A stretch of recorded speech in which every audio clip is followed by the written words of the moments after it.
Hi, Dr. Allen. This is my final project. I unfortunately was not able to send you a direct link to the project, so this is the next best solution, and I'll be walking you through the course and the pages in the course that I have created for my final project. As you know, I was creating a module, a training module for TAs, BYU TAs, and coaching principles. And so this is the overview page. If at any point I go too fast, um, I'm just going to try not to. But if I do, um, you can shoot me an email and let me know, and I can try and take screenshots of something that you need to look at for my grade, and uh, I can help however you need me to help you. So I have access to this, but unfortunately I'm not able to send it out. So I hope this works for you. Down here, my learning outcomes for the course.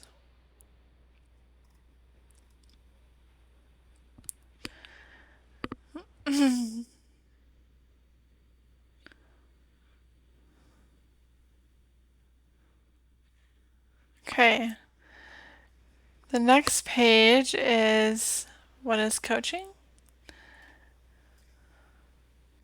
And here's a video. I don't know if you want to watch the whole thing, so I'm just going to do part of it. Often in education, students are used to being told exactly what to do and when to do it, and that's not the point of a coach. We're here to help students define what success means to them and then design a plan that can help them get there. We're here to ask questions and get students thinking, to listen and meet them where they're at. We aren't teachers, we aren't advisors, and we aren't tutors. We are cheerleaders and partners who can help students navigate the ups and downs of their education. We encourage them to find their own strengths to get them to where they want to go. My goal as a coach is to empower students to succeed. I help them gain the skills and the knowledge they need in order to do that on their own. Okay, I'll stop there. I don't even know if you were able to hear that, but that's that video. And the 3 coaching principles. And Christ-centered leadership. Easy to get caught up in self and details and administration and challenges or even vision.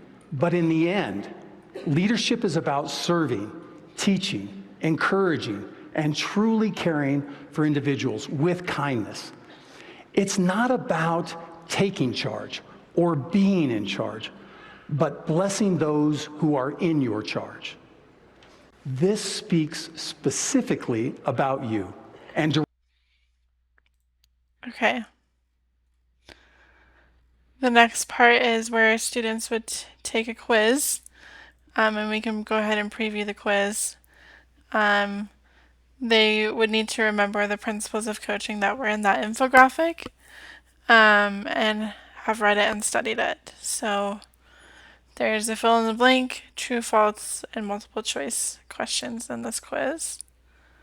This one is kind of scenario based,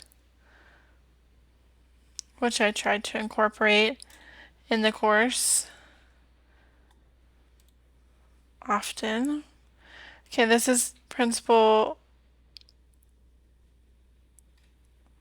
of empowering students.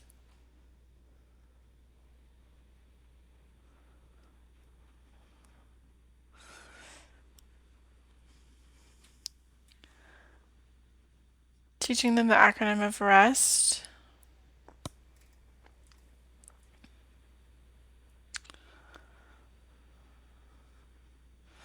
Really trying to emphasize the need to ask good questions.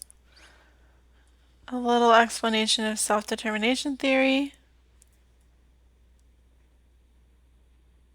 A reflection question.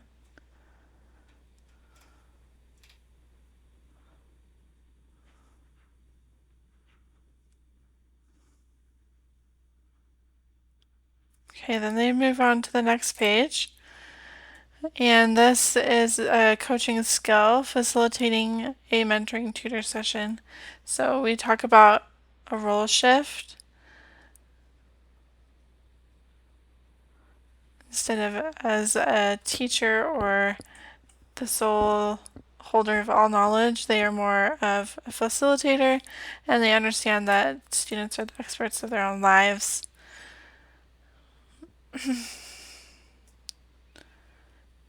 Here they learn what makes an effective question. So I'll just go through this genially slideshow.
And that's the end of the slideshow. Here they have examples and non-examples. So if they flip the card over, there's another question and they have to decide which one is the better question.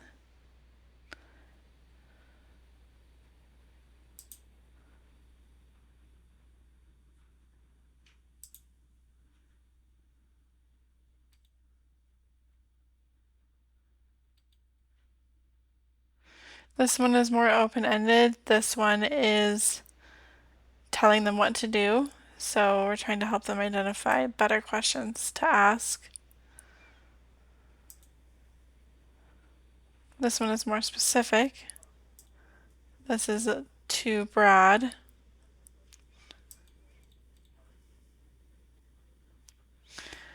And then here's an assignment that they have to do. I'll stay here for a little bit so you can read through the scenario.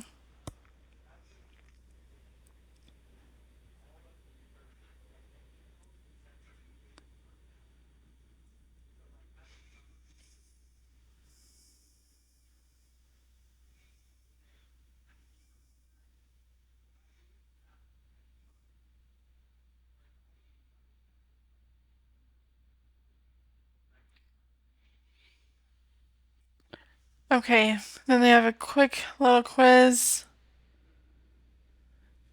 check for understanding, and then on this next page, they will submit some of the questions that they came up with in this brainstorming activity.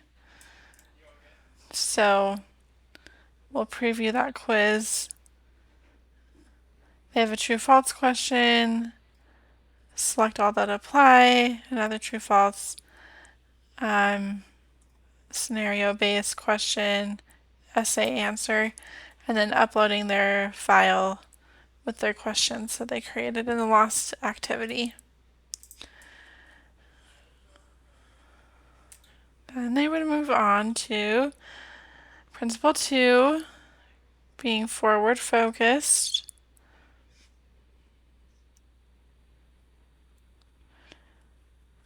And they have this coaching model here, Genially, which they click on, and it tells them suggestions of how to connect with a student, questions they might ask for each section.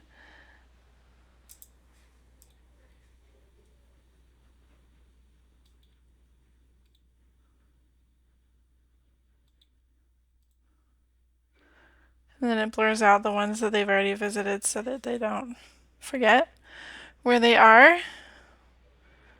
Sorry, I have to sign into this. Okay, let me do that real quick.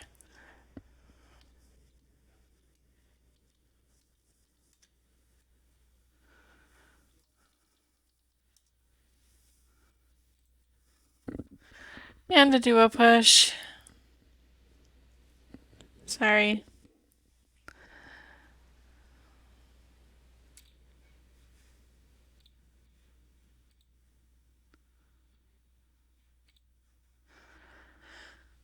So I just wanted to show you this video. This is a video of a coach and a student. And the student is very disappointed in the video with his work, and this coach is trying to help him. She does some things well, but there are some things that she doesn't remember to do. And so we wanted the coaches, or the TAs, sorry, to watch the video and identify a couple of those good things and what she could have done better. Actual rendezvous, but I don't know how or who or where to do it. Right, great question. So the actual rendezvous is going to take place with your instructor. If you want to see this video, I can send it to you. So then they'll submit a reflection here on the video. And then we go to Taming the Advice Monster. We'll watch the video. This is about like less than a minute, almost. And then they learn about each of the advice monsters and how it might affect them in a coaching session or a tutoring session. And then we give them suggestions of what to say instead. And this is the key question. There's some quotes down here from the book that I based this course off of.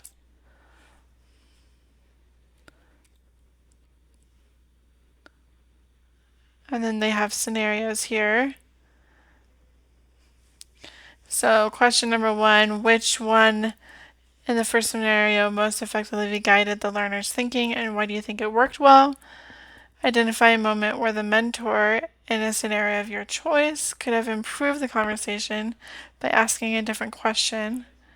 What alternative question would you suggest? And then 3, how did the mentor's questioning style in scenario 3 influence the learner's level of engagement or problem solving?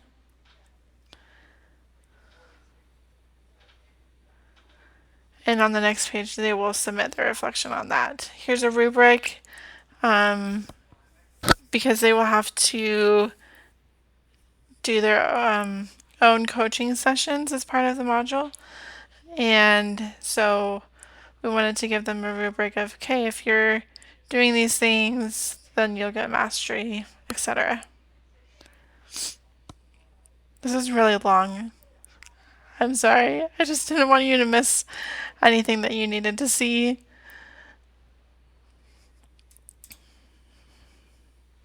Here's the scenario reflection. And here is the assignment. Identify 3 people you can practice coaching principles with. We highly encourage you to pick a learner that has been assigned to you for at least one of the sessions. If that's not applicable at this time, find friends or family members that you can practice with. And then you'll go through scheduling it and conducting the session, asking good questions, meeting the rubric here. And then we kind of review the module, and I think I have to go home, sorry, in order to, yep. The growth assignment, professional growth assignment is to write a paragraph, excuse me, that they could use for a graduate school application or a cover letter for a job. And here are the requirements, and then they can submit it here. So I think if I were to do it again, I would definitely put the rubric here. So I'm probably actually going to do that before we publish it, which is at the end or the beginning of January. So other than that, that is the product that I have for my final project. And Let me know if you have any questions or if you need to see anything again, and I hope you have a Merry Christmas.